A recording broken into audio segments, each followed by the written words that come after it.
Akhir-akhir ini, insan bea cukai sedang ramai disorot oleh masyarakat.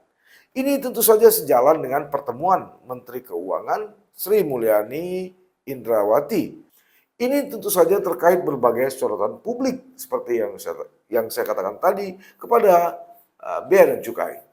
Sejalan dengan mencuatnya beberapa kasus yang menghebohkan publik.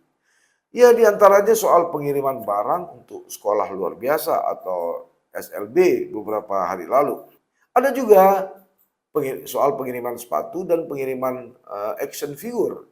Menurut Sri Mulyani, dua kasus itu mirip, yaitu terdapat keluhan mengenai pengenaan pajak masuk, pengenaan bea masuk dan pajak.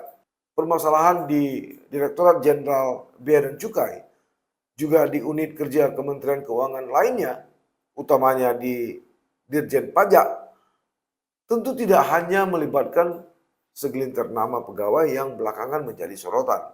Karena itu perlu langkah berani dan radikal. Menurut saya perlu langkah berani dan radikal untuk membersihkan institusi ini dari para pencoleng.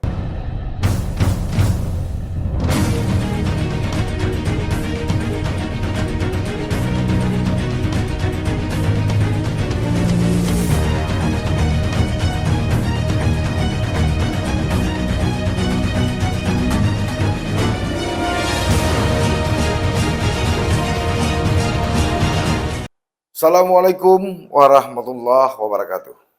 Sahabat Titik Balik, apa kabar Anda saat ini? Saya selalu berharap mudah-mudahan Anda selalu dalam lindungan Allah Subhanahu wa taala, sehat dan sukses selalu. Mungkin Anda pernah dengar atau pernah membaca satu pepatah, Allah bisa karena biasa. Bagi sebagian orang, pepatah itu lazim mendengarnya. Pepatah ini memang memiliki makna yang ganda. Misalnya saja, sepandai-pandai seseorang bisa saja dikalahkan oleh perbuatan yang sudah terbiasa. Atau segala kesukaran tidak akan terasa apabila sudah terbiasa. Lalu sesuatu yang pada awalnya dirasakan sulit, bila dibiasakan, dikerjakan, tentu juga akan menjadi mudah. Dan sesuatu hal buruk yang sudah pernah dilakukan akan terulang kembali tanpa ada rasa bersalah, sekali lagi karena sudah biasa. Begitupun ada yang tidak biasa dari Lembaga Bantuan Hukum atau LBH Gerakan Pemuda Ansor Kabupaten Aceh Tamiang, Provinsi Aceh. Mereka justru melakukan somasi terhadap Kepala Kantor Bea Cukai Kota Langsa. Somasi dengan nomor atau surat somasi dengan nomor 010 garis miring LBH garis miring PC garis miring S garis penghubung 02 garis miring 4 2024 tanggal 24 April 2024 ditandatangani oleh Ketua LBH Ansor Aceh Tamiang Muhammad Suhaji dan Sekretaris Khairul Kamal. Surat tadi. Nah, munculnya surat itu tentu bukan tanpa alasan. Mereka melakukannya karena dari Januari sampai Maret 2024 terjadi penangkapan rokok ilegal yang dilakukan oleh jajaran Bea Cukai Kota Langsa telah menimbulkan tanda tanya dan kerancuan di masyarakat. Menurut LBH ini,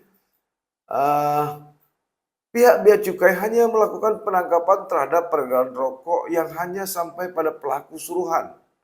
Katakanlah seperti supir, kernet, dan jajaran di bawahnya.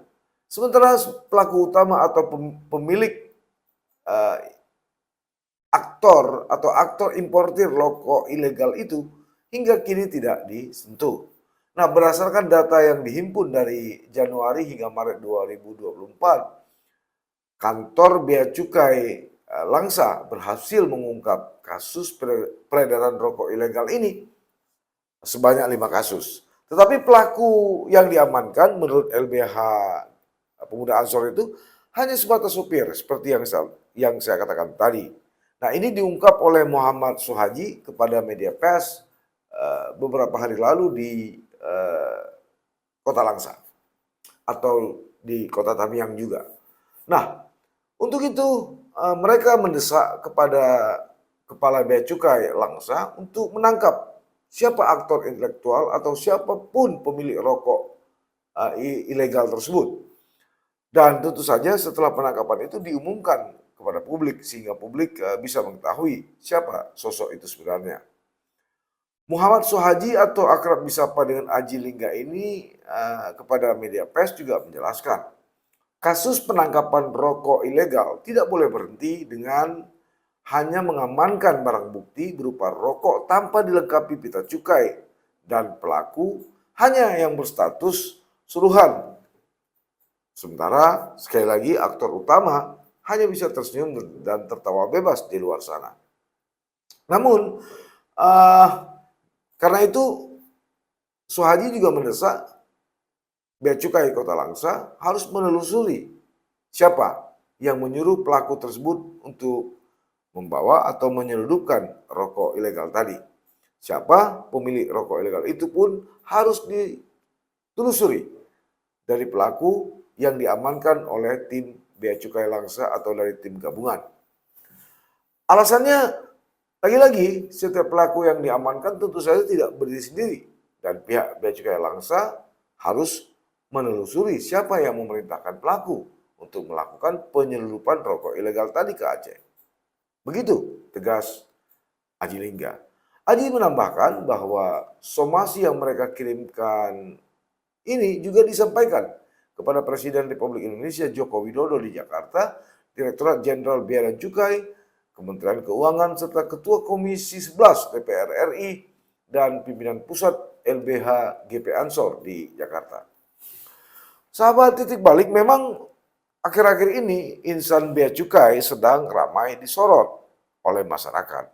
Ini tentu saja sejalan dengan pertemuan Menteri Keuangan Sri Mulyani Indrawati dengan pimpinan Direktorat Jenderal Bea dan Cukai Kementerian Keuangan di kantor Bea Cukai Soekarno-Hatta pada Sabtu malam 27 April 2024 lalu. Ini tentu saja terkait berbagai sorotan publik seperti yang saya katakan tadi kepada Bea dan Cukai. Sejalan dengan mencuatnya beberapa kasus yang menghebohkan publik. Ya, diantaranya soal pengiriman barang untuk sekolah luar biasa atau SLB beberapa hari lalu. Nah, terdapat barang impor berupa keyboard 20 unit yang sebelumnya diberitahukan sebagai barang kiriman oleh perusahaan jasa titipan atau PJT pada 18 Desember 2022 lalu.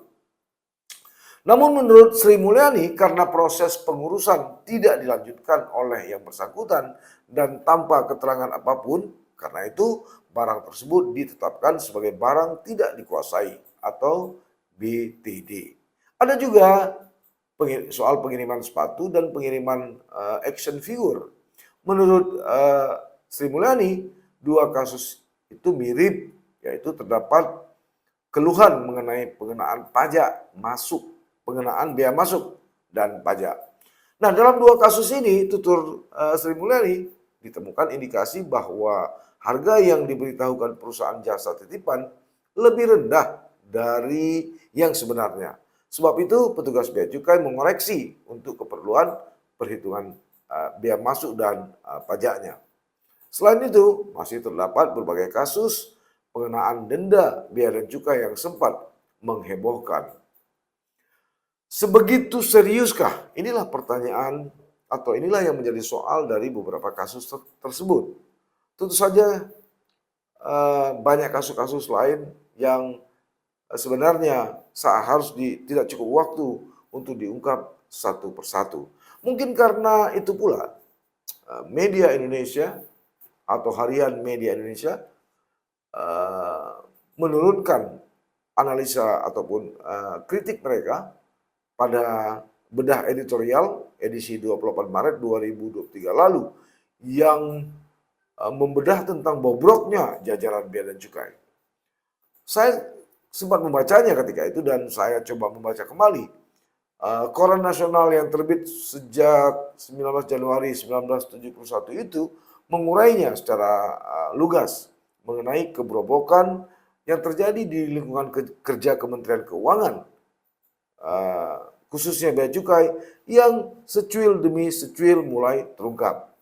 Kasus kekayaan tidak wajar sejumlah pegawai Direktorat Jenderal Pajak misalnya yang kemudian merembet ke pejabat tersebut juga belum tuntas serta masih berproses di KPK.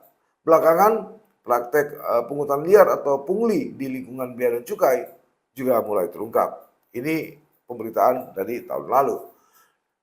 Masyarakat pun melalui media sosial ikut mengungkap berbagai unek-unek yang berurusan dengan bea cukai. Ada yang merasa kesal karena harus membayar jutaan rupiah ketika mengirimkan piala hasil kemenangan mereka di kompetisi di luar negeri. Termasuk yaitu tadi nasib apes yang dialami oleh putri sulung Presiden keempat Republik Indonesia Kiai Haji Abdul Rahman Wahid, yaitu Alisa Wahid. Dia mengalami perlakuan tidak mengenakan sepulangnya dari menghadiri konferensi internasional di Taiwan. Perlakuan itu disebut sebagai cerminan dari tabiat buruk petugas di bandara yang masih kerap diterima oleh para pekerja migran. Namun aduan yang paling membuat dahi kita berkerut atau mengernyit adalah soal dugaan penyelewengan aturan internasional mobile equipment identity atau email. Ya,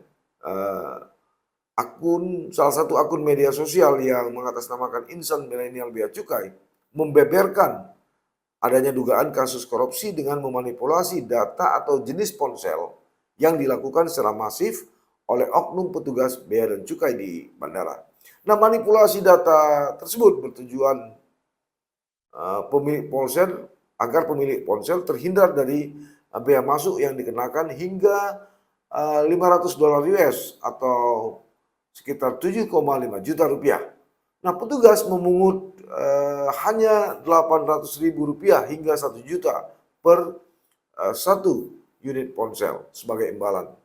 Tentu saja perbuatan lancung ini diketahui para pejabat eselon 3 dan 4, bahkan dikoordinasikan hingga ke eselon 2. Nah, ketika seksi kepatuhan internal bea dan cukai bergerak cepat menelusuri dugaan penyelewengan tadi, hasilnya memang dari 25 pegawai yang diperiksa, 21 direkomendasikan ketika itu untuk mendapat hukuman ringan dan berat. Tapi lagi-lagi tidak jelas siapa saja yang mendapat sanksi dan apa bentuk sanksi dari masing-masing pelaku tadi. Dan pertanyaan kemudian, apakah hanya 21 orang yang terlibat dari sebuah dugaan praktek tak senonoh ini dari seluruh Indonesia? Agak susah memang untuk menjelaskannya. Nah, gerak cepat penanggulangan itu justru terkesan sebagai langkah untuk buru-buru menguburkan kasus penyelewengan yang sebetulnya sudah masuk ke ranah pidana korupsi. Sanksi yang dijatuhkan malah tidak tegas sehingga tidak menimbulkan efek jerah pada oknum si pelaku. Ini tentu saja bukan hanya sanksi yang lembek, tapi melainkan juga dugaan pembungkaman terhadap para pelapor sehingga memperlemah daya gedor dari pemberantasan korupsi itu sendiri. Dalam perkara email ponsel misalnya, KPK sempat mengingatkan bea dan cukai agar tidak malah memburu insan milenial, tapi mereka justru patut dilindungi karena berani membantu mengungkap dugaan praktek korupsi tersebut. Kasus-kasus penyelewengan dan pungli yang terkuak tentu saja patut diduga hanya puncak dari gunung es.